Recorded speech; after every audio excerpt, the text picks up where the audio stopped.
माता का आंचल। ये कहानी है टकेश्वर नाथ की, जिन्हें प्यार से उनके बाबूजी और उनकी मैया भोलेनाथ कहा करते थे। भोलेनाथ और उनके पिताजी का बहुत ही प्यारा रिश्ता था।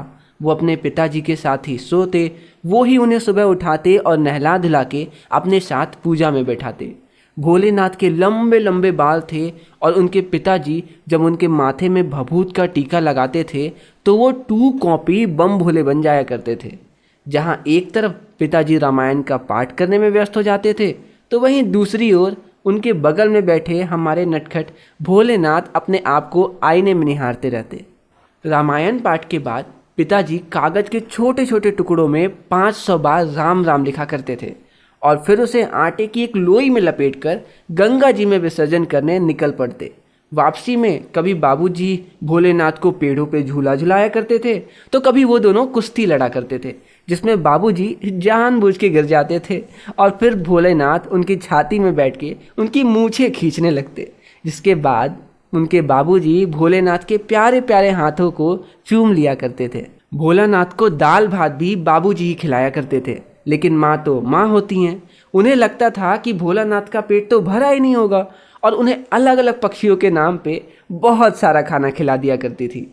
आ करो आ, ये कोयल की तरफ से, और ये मैना की, और ये कबूतर की, और ये मिट्ठू। खाने के बाद मैया भोलेनाथ को झपट के पकड़ लेती थी। भोलानाथ चाहे जितना रो ले, लेकिन उनकी माँ कान में तेल डाले बिना और लट्टूदार चोटी बनाए बिना उन्हें छोड़ती नहीं। फिर तैयार होकर रोते रोते भोलानाथ अपने घर से बाहर आते और थोड़ी ही देर में अपने दोस्तों के साथ खेलते खेलते सब भूल जाते। अपने दोस्तों के साथ भोलानाथ तरह तरह के खेल खेला करते थे। कभी मिठाई की दुकान लगाते, जिसमें मिट्टी के लड्डू, पेड़ के पत्तों की कचौड़ी और टूटे मटके के बतासे बनाते थे, तो कभी धूल की मेड़ का घर बनाया करते थे। और कभी हमारे नन्हे मुन्ने भोलेनाथ और उनके दोस्तों को खेती करने का मन हो गया तो पूरा बगीचा खेत बन जाता था। एक ही पल में फसल उग जाती थी और अगले ही पल फसल काट भी ली जाती थी।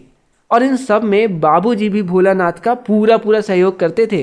कभी नकली बारात का जुलूस निकालते, तो कभी समधी बन जाते और बकरे में बैठ के पूरे बगीचे में इधर से उधर चक्कर लगाते।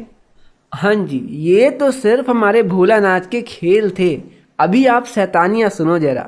कभी गांव में किसी दूल्हे की पालकी आती देखी तो भोलानाथ और उनके दोस्त जोर जोर से चिल्लाने लगते थे, रहरी रे रहरी पुरान रहरी, दोहला की कन्या हमार महरी। अब जो कि ये भोजपुरी है तो इसका एग्जैक्ट मतलब तो नहीं पता, लेकिन जहाँ तक मेरी दूर दृष्टि जाती है, जो कि ऑफकोर्स बहुत दूर नहीं जाती, इसका मतलब होना चाहिए, दूल्हे राजा आप रुको जरा, हम आपकी दुल्हन को अपनी बीवी बनाएंगे।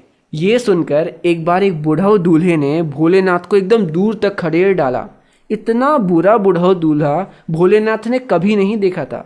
वैसे एक बार की बात है, भोलेनाथ और उसके दोस्त बगीचे से आम तोड़ के आ रहे थे और रास्ते में उन्हें बूढ़े तिवारी मिल गए। अब भोलेनाथ तो ठहरे भोलेनाथ, उन्होंने तिवारी जी को चिढ़ाना शुरू कर दिया।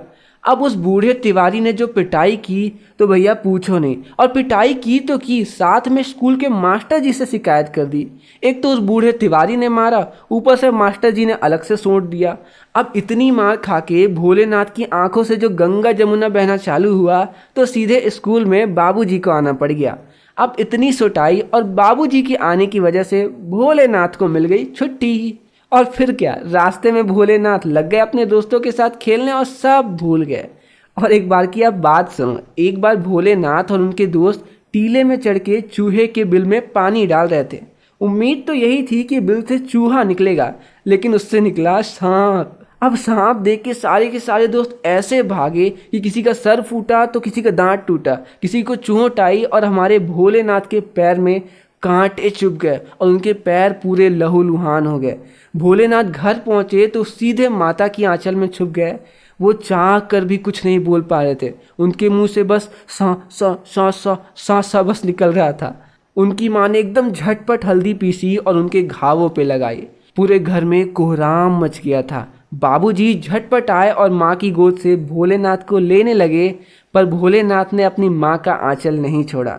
तो क्या लगता है आपको, कहानी का नाम माता का आंचल क्यों रखा गया है, पिताजी की लंगोट क्यों नहीं?